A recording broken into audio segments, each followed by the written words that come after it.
Cancers, welcome to your February 2016 horoscope. Thank you so much for joining me. I'm here to tell you about what's going on, particularly for people who were born with the sun, the moon, or the rising sign in the sign of Cancer. And in February, the sun starts out in your 8th house, Cancer, in Aquarius. The 8th house is a house of joint finances. It's a house of intimate partnerships and intimate relationships with people. It's the house of sharing resources. It also has to do with taxes, benefits, insurance, things like that. While the sun is traveling through your 8th house, what's going to be happening for you is those things are going to be highlighted and brought to life and brought to the surface. The 8th house is a house of things that are kind of hidden that we hide away in our subconscious mind. So there can be some things that do come up from the past. It's tax season, so definitely, everybody's going to be looking at their taxes, no doubt. But for Cancers, because the sun is in your 8th house, you could be even extra eager than most people to get your taxes done and get that tax return money back, so you can maybe do things with your home or just make some changes in your life and maybe make some purchases that really make you emotionally fulfilled. The 8th house is also intimate partnerships. This is a time to really dig deep with someone that you're in a partnership with, if you are in one, and bring out any issues that have to do with intimacy. And there doesn't have to be issues. It could be you just feel like being extra close and extra snuggly and intimate with them. And telling them, you know what, we pass each other by every day because we're so busy. We don't really get to spend a lot of time together. So you may be wanting to spend a lot more time with your person that you're sharing an intimate bond with. On the 20th of February, the sun is going to go into Pisces, which is your 9th house. The 9th house is the house of faith and optimism. It's the house of travel, like long distance travel. It's the house of higher knowledge and higher learning. So Cancer, I know you're a homebody. Most of you are homebodies, but you can be feeling a little more adventurous when the sun is in your 9th house, like actually getting out of the house, actually maybe getting out of town and taking a trip, probably with family or with someone that you're close to, of course. Definitely it's going to be on your mind during this time when the sun is in your 9th house. It can also be, if you're not all about travel, just about higher learning something new that's going to expand your mind and broaden your horizons mentally, like maybe taking some classes, maybe just reading some awesome books, training at the job, because once the sun moves into your 10th house next month in March, that's the time where your career is going to be highlighted. So when the sun is in your 9th house, it's a great time to prepare for anything new in career that's like a big development in career, if that's something you're looking for, by learning more things and training your mind to expand even higher and further in that field. The sun will be in conjunction with Neptune in Pisces on the 28th of February. Cancer, and this is going to be going on in your 9th house. Pisces, Neptune, they're all the same energy and they're all about getting away and escapism. So you can be really feeling like getting away. Although you love your safe, comfortable home and you love feeling secure around your family and your loved ones for the most part, there's going to be part of you that's going to want to get away and escape and go somewhere that really makes you feel like a home away from home. So the 28th is going to be a good time to get more adventurous. And if you don't want to travel too far away from your home or your hometown, then what I would suggest is get around your own town. Get out and try a new place, like a new bar, a new club, a new restaurant, a museum, a cultural center, if you will. Try some new things like that and get out of your shell. If you don't want to get out of your shell, Cancer, then this is a good time to enjoy some good foreign food. At least do that. So what's going on with Venus during February? Well, Venus starts out in Capricorn, which is your 7th house. Venus being in your 7th house, it does make you feel more inclined towards relating to people. Romantic relationships, yes, that is a possibility, but also maybe even just getting out with female friends, connecting with other females, because Venus is females and feminine. Or even if it doesn't necessarily have to be females, they could just start popping up more, around you, wanting to hang out and stuff. But it can also be like in business partnerships, somebody who is maybe a female figure or more feminine can help you out. Also, it's just relating one-on-one to people. That can go a little more smoothly for you at this time. If you are in a committed relationship, this is a time that is good. You know, it is highlighting that area of your life for you. It is a time to get more close and more intimate, especially with the sun starting out in your 8th house during the same time. Work on your intimate bond with someone. I must warn you, however, that on the 8th of February, Venus will come in conjunction with Pluto in your 7th house. This can bring out more than just intimate bonding. This can bring out on the negative side. It can bring out jealousy, possessiveness, fights over you change the password on your phone and I need it. To me, that's a valid argument, but I'm a Scorpio, so but it can cause you to be a little more intuitive towards those things, but also a little more paranoid, so you want to be careful with that within your relationships. But the positive way to use it is to just get close, get comfy, get cozy, spend more time talking to each other, getting to know each other, even if you've been together for years, Cancer. Cancer, if you're in a committed relationship, this time of year when these transits are happening, you're going to want them to actually look you in the eyes and talk to you. No looking around, looking here and there, looking at their phone or the TV at the same time. No, you're going to say, look at me, talk to me, pay attention to me and me only. So you could be a little more demanding around the Venus and Pluto conjunction in your 7th house. And also when on the 18th, Venus moves into your 8th house, it's a very similar energy to Venus conjunct Pluto. So the need for intimacy is going to continue.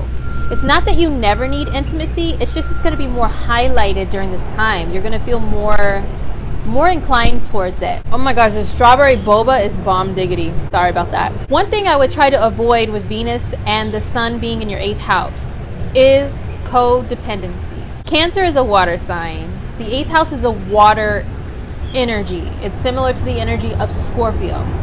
One thing that water signs have issues with is codependency. That means depending upon others to take care of them financially. If you're in a situation where you have it set up that way and both parties agree that it's fine, okay, fine. But if you're not in that situation, then you may be more inclined to say, do this for me, do that for me, pay for this for me, pay for that for me. And I'm entitled to this, I'm entitled to that. And really just depend on another person, maybe a little too much, okay? So I would watch out for that with your transits through your 8th house.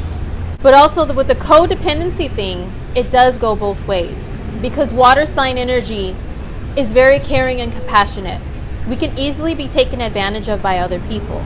So if we do get tax money back and our family comes to us and says, oh, I really need money, oh, help me out, I have no money, you need to be very careful to make sure that you're not being taken advantage of and that people are coming too codependent upon you. Cancer, you're a family sign. You love helping out your family and helping out others, but just make sure that people don't overdo it and take advantage of you. Mars continues to be in the sign of Scorpio in your 5th house during February. Mars will be traveling from 14 to 27 degrees in Scorpio. So if your Cancer planets or ascendant is anywhere between those degrees, then you're going to feel the Mars energy much more intensely than others, because it's going to be sending a trine aspect to Cancer because they're both water signs. As far as the 5th house is concerned, that's your house of romantic, casual dating relationships, like just going on a few dates here and there with someone, not completely in a committed bond. But it's also hobbies, and it's also children, and it's also if you have your own business, especially a hobby that's creative that you turn into a business. That's the 5th house as well. With Mars being there, it's going to intensify and bring like an intense, sometimes angry, and sometimes impatient energy to those areas, but it's going to give you like a superpower, like super high drive to get things done, to go after what you want. And the 5th house is a house of like having courage, because it's a house that is correspondent with the sign of Leo, And the lion, you know, he's all about having courage and being courageous. So you could just be feeling very fierce and courageous during this transit. And Mars will be in Scorpio until March. Then he's going to go into Sagittarius for a little while. But just focusing on February, you're going to be feeling extra courageous in those areas of life, especially. Where this can go wrong if you don't keep it under control. The 5th house is children. Your children can be challenging you at this time because Mars is the energy of the god of war and brings challenges to you. So you need to watch for your kids trying to come at you head on and just act up. During the 5th house Mars transit, some of them might need a little extra discipline. So just watch out for that. Also with romantic relationships, Mars can cause more passion there, which is a good thing. On the negative side, it can cause quarrels, like lovers' quarrels with being in the 5th house. So you do want to be mindful and careful with that. But all in all, enjoy this courageous energy that Mars is going to give you and really use it towards like success within your own business or going after a really creative and passionate hobby, doing what you love and what makes your heart fill up with desire. Mercury is going to be in Capricorn in your 7th house from 17 to 30 degrees Capricorn, okay? So while Mercury's in your 7th house, it's going to be there at the same time as Venus, and this is a time to make sure that any issues that are going on in your relationships are spoken about, because Mercury is also in conjunction with Pluto at the very beginning, like the first few days of the month. So this is a good time if there are any like deep intimacy problems in your relationships to get them out in the open and healed from them, okay? Because Mercury is going to end up going into your 8th house after that, beginning with February 14th, which is Valentine's Day. So if you're one that celebrates Valentine's Day and has someone to celebrate Valentine's Day with, Mercury being in your 8th house is definitely going to bring out more of the same energy that was going on when Mercury was in conjunction with Pluto at the beginning of the month. It's going to continue, okay? Like you're going to bring out intimacy issues, or even if there's no issues, just intimate talks with another, one-on-one, like I said before, looking each other actually in the eyes and talking. It's going to be very important to you at this time. Jupiter continues to be in the sign of Virgo, which is your 3rd house, the 3rd house of communication, short distance travel, and skills of the hands. During this transit, well, right now he's retrograde, right? That means going back. So you could be going back over anything that you learned, like anything that's like short-term memory learning, right? Like you don't need to know it for a long period of time, like just little bits of information or learning skills with your hands. So if you've been learning something, you could be having to go back over it again and maybe relearn some things, but that's not a bad thing, you know? You can hone your craft and continue to expand your skills because Jupiter is a very expansive energy. The 3rd house is also, it can be short distance travel, but it can also mean like your vehicles, which is what you use for short distance travel. It could be any tools that you use for communication, like your cell phone, your tablet, your computer, any devices that you use for communication.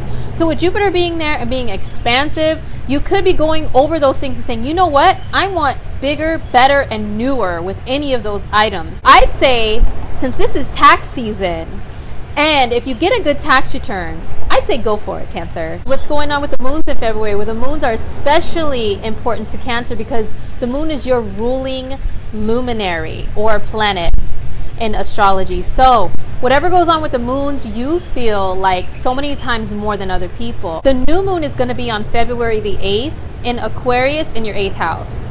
Here's more 8th house energy. New moon is new beginnings. You can have a new beginning when it comes to your intimacy, your close bonds with people, your taxes, your benefits, and your supplementary income if you have any. Insurance, you can start a new insurance plan. A lot of people do that in February. They have insurance through their jobs, you know. You could be going over those things again with a partner and saying, you know what, we need to change some things around in our insurance. On the 22nd of February is the full moon in Virgo, 3 degrees Virgo, in your 3rd house. So, like I said before, expansion of 3rd house things. With tax season here, go get yourself something new that makes your heart happy. The full moon is full of emotion. Just like you, Cancer, the full moon enhances that. If it's in your third house, I bet you anything around the 22nd, you're going to want to go buy something new, that's something to play with at home, or, you know, new family car or something like that, which is awesome. I hope you enjoy that. All in all, for the month of February, Cancer, just wrapping it up, you're going to be using a lot of your energy towards intimate relationships and bonds and partnerships with people. 8th and 7th house matters. So I would say just be careful when it comes to dealing with joint finances during this time, because the energy is very intense relationship wise. So avoid fights with your partner over the taxes or the changing of the benefits, or, you know, any joint income you guys may have. Try to avoid codependency with yourself or other people towards you. And also, don't let those kids get out of control. Be adventurous, try something new and get out of your shell. And maybe try a new technological device. All right, Cancer. Well, thank you so much for joining me. I really hope you enjoyed your horoscope for February 2016. I hope it was helpful in some sort of way. And don't forget to subscribe to my channel. I'm going to continue doing horoscopes every month. I really hope you enjoy the water behind me. I purposely put water because Cancers love water. Well, most of them, if they're not scared of it. All right, Cancer, until next month, take care.